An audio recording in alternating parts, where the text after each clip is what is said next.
Your album Godspeed on the Devil's Thunder. I read somewhere you once put that. You signed a letter with that. Oh yeah, I signed off the blogs for our fan club, which I was writing whilst I was in the studio. Okay, and why did you?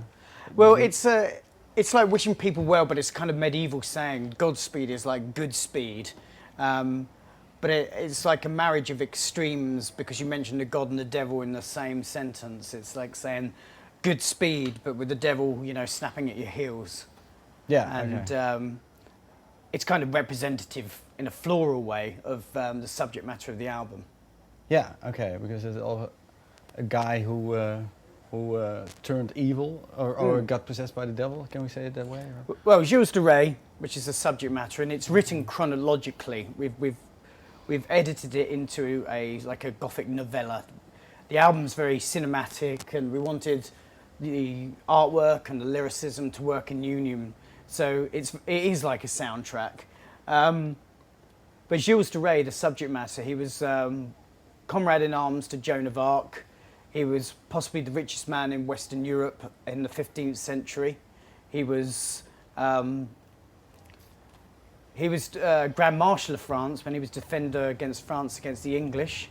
After Joan of Arc was captured and burnt as a heretic, he paraded around France. The grief of her loss hadn't really set in, and he paraded around France with a huge contingent of people undertaking a passion play, which was representative of all the victories him and Joan had won, and this huge play, travelling play with hundreds of musicians and actors, really whittled away into his vast wealth. And then once all this was done and he retired to his castles and alcoholism and scholarly pursuits, because he was a bit like, he's very aristocratic, and he was a bit, I guess, like a modern day rock star in the fact that he lived much like a Caesar. And anyway, to restore his fortunes, he trafficked with alchemists and demons in order to try and restore it magically, by trying to seek out the philosopher's stone, which transmutes base metal into gold. Anyway, subsequently, this led to the killing of innocents, child murder. He was a sodomist, a rapist of children.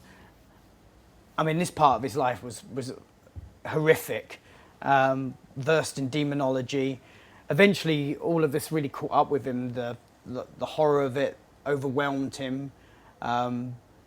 He was eventually brought to trial, which was no mean feat considering he commanded his own army. So it's my belief also that somehow he wished to be caught and reprimanded. He was tried before a secular Roman Catholic court, excommunicated, at which point he changed his tact and sought clemency from the church and was eventually hung and burnt, though his body was removed from the fire before it was consumed by the flame, and he was given a Christian burial.